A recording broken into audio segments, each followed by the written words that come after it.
Hello everyone, and here we have a new story.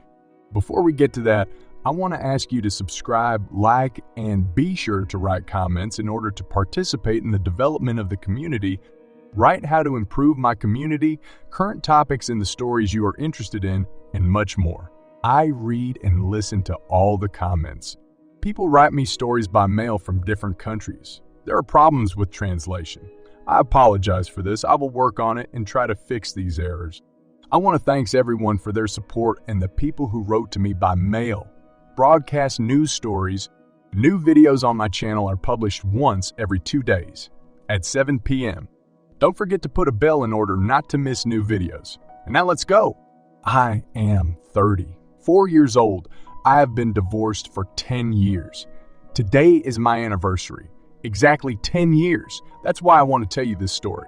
Traditionally, a bottle of dry sparkling wine is drunk.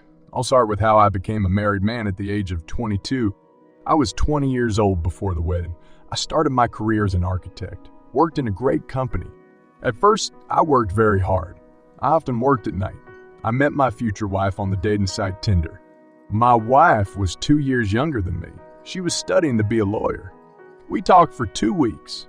Everything happens in accordance with the standard of correspondence, meeting. In exactly 2 weeks, she invited me to her house. We had a good time. Obviously, we soon had sex. One day, my future wife's mother came home ahead of time. I remember how we met, how I was sitting in the kitchen. I was asked various questions. The questions are standard. Probably everyone has encountered them. Who am I? Where do I study? Or where do I work? Etc. When I was invited to meet my wife's grandmother and uncle, it seemed to me that her grandmother didn't like me very much. Grandmother uttered such a phrase. "He's a womanizer. You can tell by him right away." I remember that phrase very well. Later, I got to know her grandmother better. I've had to answer similar questions. I saw my future wife every single day. The future wife never went anywhere without me. It was my birthday. On this day, I proposed to my beloved girlfriend. It was a new level of our relationship. I had a choice, either to move to a new level or end our relationship. Why stop? There were reasons for this, hysteria and jealousy. But I decided to make an offer. A week before the wedding, I became very ill. The wedding was small, for 25 people. I've never liked mass events, and now we're married. My wife was still studying. I worked from home. Every week we had scandals. I often went to meetings with my clients. There was a cafe nearby, a 15-minute drive from the house. There, I discussed my work with them, because I didn't have an office. My wife thought I was cheating on her. We lived separately from our parents. The apartment belonged to my wife's mom. Several times my wife told me to find a normal job. What was meant by the word normal work, I did not understand. Because my salary was much higher than the average salary of an architect in our city. I'll tell you later. Which meant a normal job for my wife. After about 2 years of our life together, scandals began to annoy me very much that I took and left for another city. To the city where my first love, Alexandra, lived. Because my wife made scandals every day. She constantly accused me of cheating. That's when I couldn't stand it and decided to really cheat on my wife. I understood that my hand would not help me in this matter. So I decided to go to the city where Alexandra lived. I'm staying at a hotel. I contacted the girl, handmade an appointment. Anyway, we took a walk and went up to my room. They drank with me. The girl was forbidden to drink. She had a small child. At that moment, she was breastfeeding him. That's probably why I couldn't cheat on my wife. I had only one thing on my mind, that the breast belongs to the baby, not to me. In general, we just lay there and remembered the old days. In the morning, I returned home. When I was already at home, we had a conflict with my wife again. I couldn't stand it and said we were breaking up. Then we both calmed down. My wife made me a promise that she would not make any more scandals. The wife kept her word. Everything was calm with us. One day I bought my wife Chanel perfume. I took Dior Intensity for myself. The wife did not deny herself anything. My wife went shopping, beauty salons, and so on. It's all at my expense. She was always happy with gifts or when I paid for her purchases. This time she didn't even say thank you. In the same month, I want to explore a beautiful place. Go there with your friends and your wife on vacation in a week. I didn't spend the night at home. By the way, this was the first time my wife let me go on such a trip. Remember, I said at the very beginning that we never went anywhere apart. In the end, It's time to go camping. My wife refused for the first time. She said it was cold to sleep in the tent at night. My wife's mother was also very surprised, but she supported her daughter. The next morning, my wife left for work. I was packing my backpack. I'm already wearing my sneakers. At that moment, something clicked in my head. I do not know what guided me. I go out into the hallway in sneakers and open the glass door of the closet. I take out a voice recorder I bought a long time ago, but not for eavesdropping. Replaced a new battery, and I hide the recorder in the kitchen. I went outside with my backpack, bike, and tent in full readiness. At 12 o'clock, I was already leaving the city. My wife calls me, and I don't pick up the phone. One of my friends is calling me. He says my wife is looking for me. My wife asks where I want to go and when will I come home. At 14 o'clock, I drove 30 kilometers. I didn't answer the phone all the way. At 15 o'clock, I stop at a fork. I've lost my way. I'm trying to figure out how to get there. At 19 o'clock, I came across a store. I bought a minimum of provisions for the road. At 20 o'clock, I was already there. At 1 o'clock, my friends are not even visible on the horizon. I was very hungry. I asked for water at a nearby camp. Water satisfies hunger for a while. I'm still not answering my phone. At 22 o'clock, it began to rain heavily, something like a hurricane. People from the neighboring camp pack up and leave. I'm still very hungry. The nearest store is at least a 2-hour drive from the camp. At 23 o'clock, friends report that they are on their way. Although by agreement at this time, they should have already been in place. An hour later, friends arrived. I pounced on cookies and beer. One of my friends say that my wife is calling her. What should she tell my wife? Don't say anything. I don't answer my wife's calls, I replied. The next morning, I don't remember that day. I just remember that I'm with friends in nature. We cooked meat over a campfire and drank beer. I hardly drunk, but my memory was gone. In the evening of the same day, I was sitting in the tent and even started crying. I do not know what came over me. Friends are having fun around the campfire. I decide to go home. I quickly pack my things. I say goodbye to everyone and get on the highway. I get to the gas station and realize that I have to drive at least 5 hours. I understand that under the influence of alcohol, I do not have enough strength. I'm calling a taxi. I ask the taxi driver to stop near my house. I go to the front door and start knocking. No one opens the door. I open the door with my key, but there's no one in the house. I start calling my wife. I ask where she is. In response, my wife says in an unintelligible voice that we got married early. I tell her to come home to talk. The wife does not want to do this and resets the call. I'm calling my mother-in-law to find out where her daughter is. She replies that she doesn't know, but promises to sort it out. A little later, my mother-in-law calls me back and says that my wife is in the second apartment. My mother-in-law was at the dacha at that moment. I quickly run out in the street. I'm on my way to my wife. The second apartment was a 20-minute walk from my place of residence. As I walked, thoughts filled my head. I walk up to the front door. The wife opens the door in tears. My wife says we got married early and we need to live separately. I agree with my wife. But I want to know what is the reason for this scandal. I remember asking my wife directly about it. Was she cheating on me? My wife said no. Allegedly, she always proudly replied that she was married. When men get to know her better, we've been figuring things out for a long time. In the end, my wife pushed me out onto the landing and closed the door in my face. I didn't understand what was going on. Something unreal was happening in my thoughts. I'm going back to our apartment. At this moment, I remember about the dictaphone. I go to the kitchen and start thinking that maybe my wife found a voice recorder. That's why she made this scandal. But no, I thought until the last. That male voice I heard on the recording. This is the voice of a plumber or electrician. On the recorder recording, I hear my wife coming home. Then he calls my friends and asks only about one thing. When will I return from my trip? I'll remind you that when she called me, I didn't pick up the phone. Then I hear my wife talking on the phone again. The conversation goes something like this. Hello, hello, hello, hello. How are you? I don't hear the answer of my wife's interlocutor. My wife replies that I'm at home. What are we going to do with you? Then I rewind. I don't have time to listen to everything. I do it with shaking hands like a madman. There's a fragment of the recording, then another fragment. Female moans, then a conversation with some woman. I can hear our cat meowing. In general, I'm confused and don't understand anything. But all I know is that I need to drink something stronger and calm down. Alcohol acts on me like a sedative. I have never been aggressive under the influence of alcohol. Maybe that's what saved me that day from unintentional actions. But I was drunk. In the end, I decided to pull myself together and listen to everything from beginning to end. By the way, I forgot to say that the recorder was expensive at that time. The price was about $300. The recording time is 12 hours. The range of the recorder is about 5 meters. I'm getting to the point where I'm going to try to reproduce this for you. Hello, are you coming? Yeah, I will come to you. The doorbell rings. The door opens, I hear some rustling, but I can't figure out why. I think it was a bouquet wrapper. The cat walks, as always, and meows. My wife made lasagna. This man is 7, maybe 10 years older than my wife. Judging by their conversation, they have known each other recently. Their conversation lasted about 3 hours. During this time, the man told everything he could about himself, that he went to a fortune teller, that everyone at work is an idiot, that he was losing consciousness, that he has stomach problems. Well, and much more. This man suggested to my wife to go together to some fortune teller.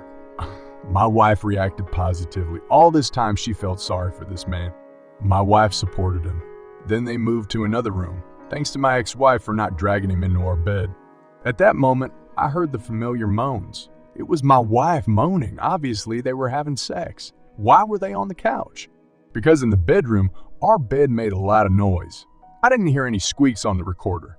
But maybe I'm wrong, and I'll never know the truth again. At some point, the recording stopped. Obviously, the battery is dead. After everything I've heard, I was already pretty drunk. I returned to the apartment where my wife was.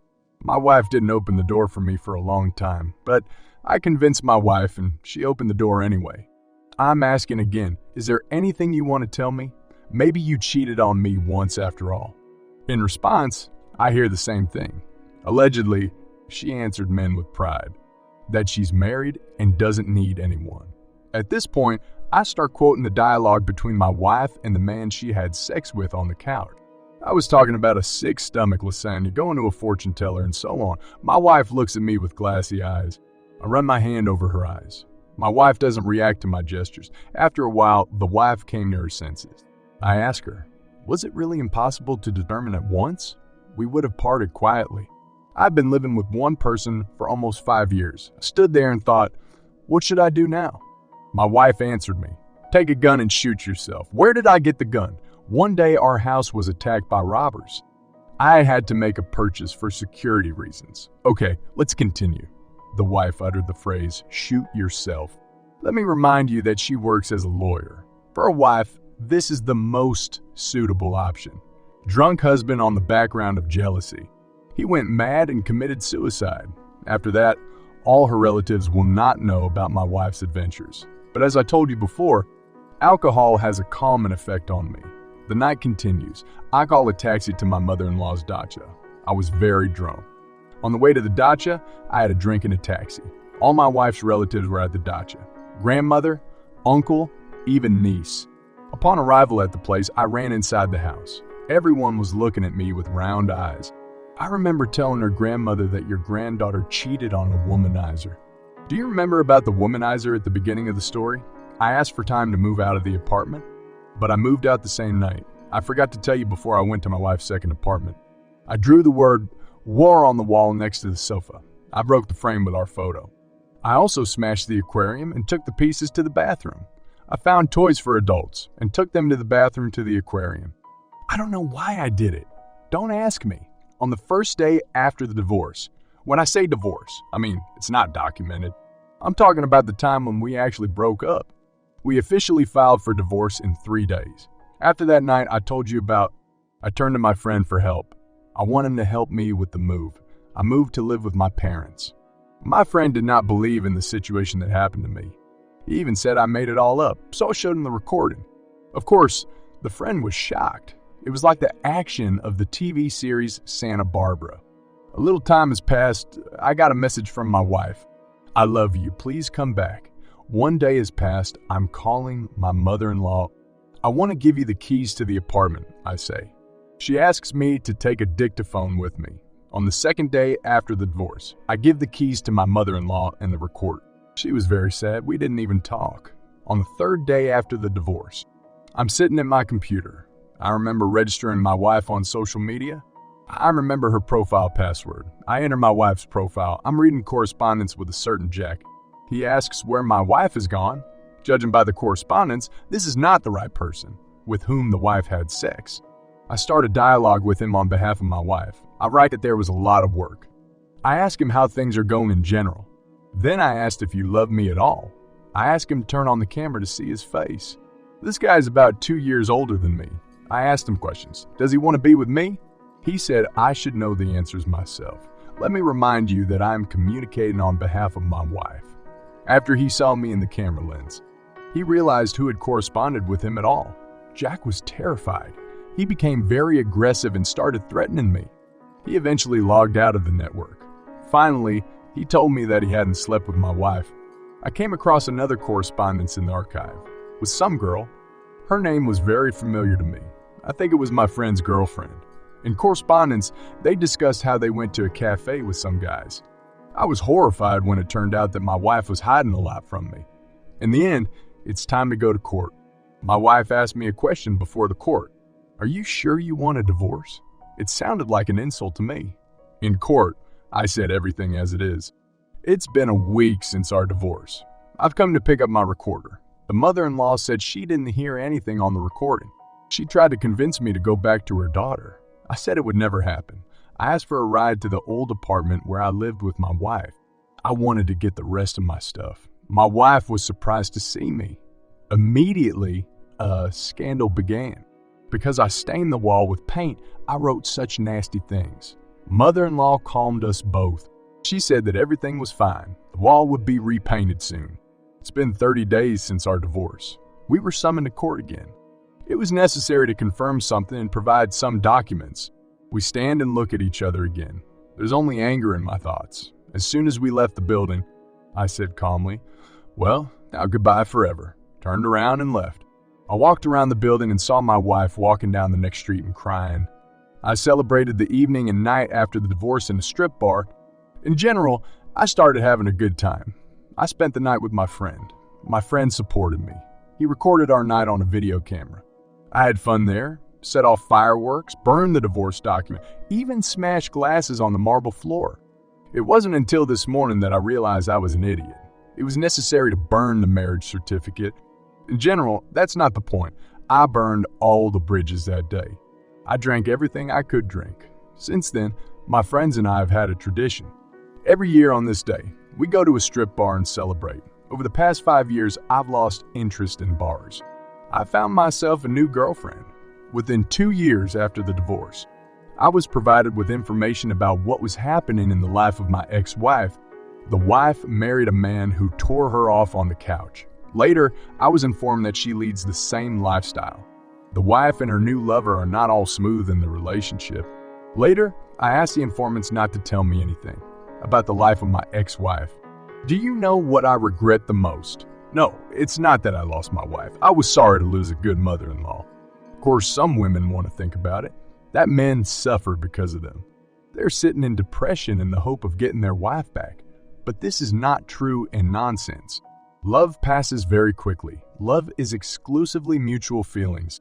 If at least one person in a couple does not like it, you need to reconsider the name for your feelings.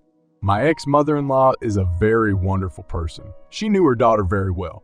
When her daughter came to her to complain, she answered her, "Listen to your husband."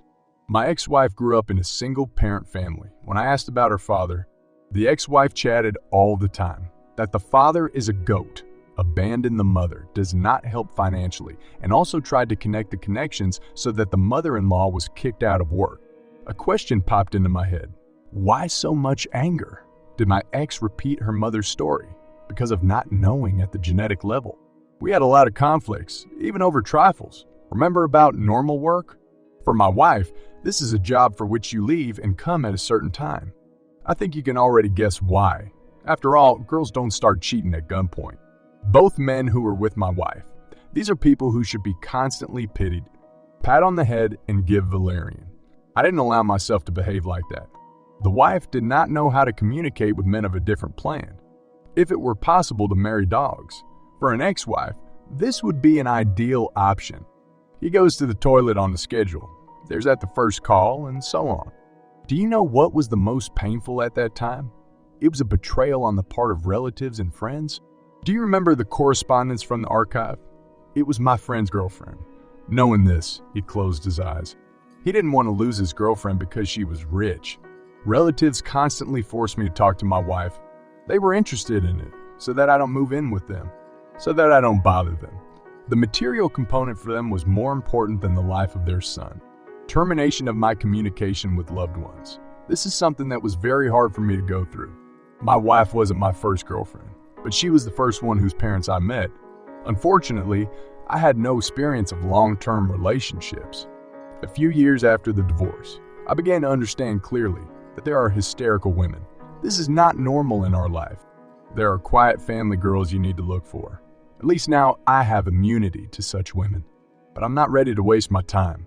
Finally, I'll tell you this. Do not confuse love and infatuation. Don't confuse love and passion. Do not confuse immigration with tourism. Do not confuse family life and one-time meetings. Today, on this day, I will drink champagne so that everyone gets what they deserve. A person who maintains an honest relationship so that these people get an honest partner. The one who leads a double game gets the same people who lead a double game. If someone hopes that they can wear a mask for half their life, then you abruptly become a decent person. Be sure that everything will come back like a boomerang. If not you, then your children will be responsible for it. See you, friends? Now let's move on to the words of the author of the channel. Channel author's advice. Your story is an interweaving of experiences that demonstrate growth, resilience, and the complex nature of human relationships. As you move along the path ahead, take these tips into account. Your journey has taken you through different stages of life, each offering unique lessons. Take the time to understand who you are and what you really want. Self-discovery is an ongoing process that can help you align your choices with your values. While betrayal and resentment are valid emotions, holding a grudge can hinder your personal progress. Forgiving does not mean forgetting. It means freeing yourself from the negative energy that comes with resentment. This will allow you to move forward with a light heart. Your experience can serve as a guide for future relationships. Give preference to partners who value honesty, respect, and communication. Healthy relationships are built on mutual understanding and support. Life is a constant learning process. Your story illustrates growth and transformation, and this journey is far from over. Look for new opportunities, invest in your hobbies, and engage in activities that contribute to your personal development. Before you completely fall in love with someone else, love yourself. Accept your strengths and admit your flaws without judgment. The formation of a strong sense of self-importance will give you the opportunity to enter into relationships as a holistic and self-confident person. Although caution is reasonable, do not close yourself off from the possibility of love. Approach new relationships with an open heart and mind, realizing that each person is unique. Discard preconceived notions and allow love to unfold naturally. Traditions like your annual celebration can be therapeutic and inspiring. Continue this tradition, but consider expanding it to include personal growth rituals that remind you of your progress and strength. If feelings of sadness or anger persist, consider seeking professional advice. A therapist can provide valuable tools to help you deal with emotions, heal wounds, and move forward with clarity and purpose. Remember that your story has the potential to inspire others who are going their own way of love, loss, and self-discovery. Your resilience and willingness to share can be a source of strength for those who relate to your experience. If you have watched to the end, I want to say thank you very much. I love you all. Thank you for joining me on this exciting journey of love, betrayal, and redemption. I appreciate your support and encourage you to subscribe, like, and share this story. Your participation and feedback are invaluable for shaping our content and promoting mutual understanding and community growth. Until we meet again.